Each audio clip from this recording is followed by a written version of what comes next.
All the parts that are required to be finished in carbon fiber were first airbrushed in semi-gloss black. Now this is not a procedure which is exactly required, however I like to have a dark base beneath my carbon fiber decals, and this is the best solution which I have found, that is simply airbrushing some dark color to get the parts ready for the decal application. These are all the parts that will be needed to be covered in carbon fiber decals to make the LFA as realistic as possible. As a method to apply the decals, I am using the same procedure as I have shown in my other video, the tutorial, which can be seen from the link being seen right now or in the description of this video. I shall be attaching a link also, where it basically involves making a template of the part you want to cover, then cutting a piece of decal the same size as that template which you have just made from masking tape, attaching the decal in place. Then on top of the decal you apply some decal setting solution so that the decal will become softer and easier to take the shape of the part. And then after a couple of seconds I start pushing the decal in place using a cotton bud until it takes the exact shape of the part, and this is the finished decal in place. The same method also applies to more irregular shapes, as can be seen on this spoiler end, where, as you can see, the decal is actually a little bit bigger than the spoiler end itself, and that is because when making the template I have taken into consideration that it will be turned around and also cover the backside of the spoiler end. So as you can see, same procedure, touching it into place, applying the solution, and then start pushing it in place piece by piece. Finally, here are all the parts covered in carbon fiber decal, like for example this rear diffuser, and all of them are ready to be airbrushed with 2K clear. Speaking of 2K clear, this is all the materials which I use for this stage, and what you can see right now is all from the automotive world. Basically 1 liter of clear, half a liter of hardener, and also 1 liter of thinner, and the best ratio I found for my airbrush is that of 1 part clear, half a part of hardener, and also 1 part thinner. That means that the thinner amount is the same exact amount as that of the clear, and that depends on your airbrush. In my case I am using the Iwata Revolution 0.5 millimeter. Also helping me is that mini balance, which regulates exactly what amounts I am pouring in my mixture to be as close as possible to the ratios which I have just mentioned.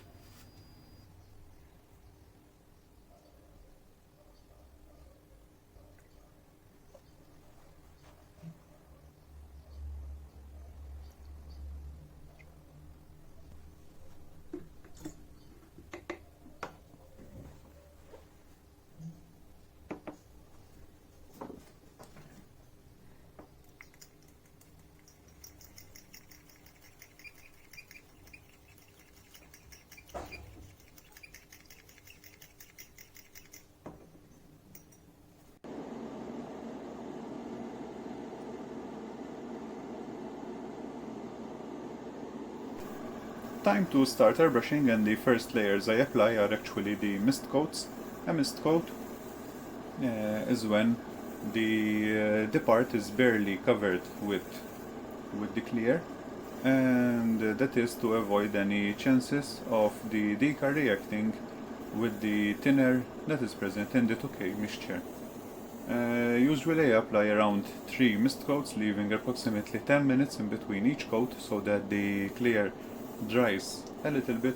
And also, as you can see right now, the distance from the part to the airbrush is a little bit longer, also helping me avoid any reaction due to the thinner.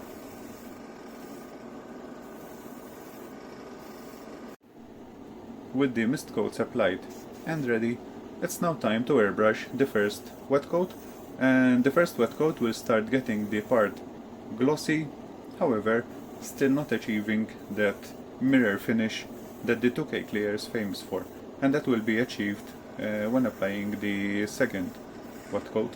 For now, the first wet coat is applied to level out the paint on the surface and get it prepared for the second heavier wet coat.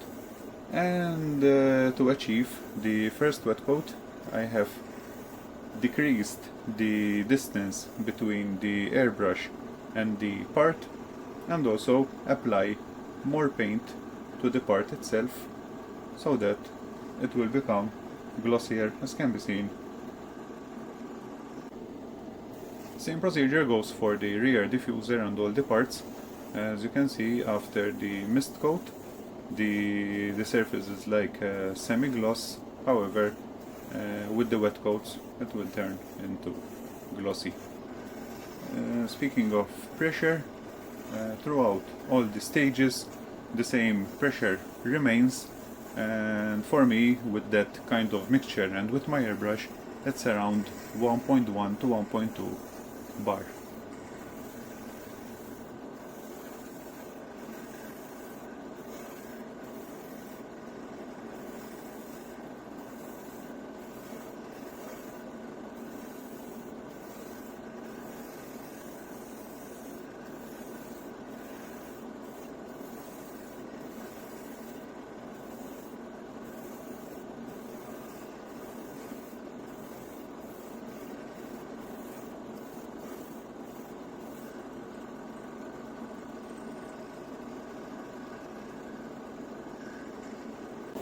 Finally, I apply the second wet coat, which is the same as the first, however a little bit heavier on the paint, and that gives me the mirror finish, as you can see on the rear spoiler.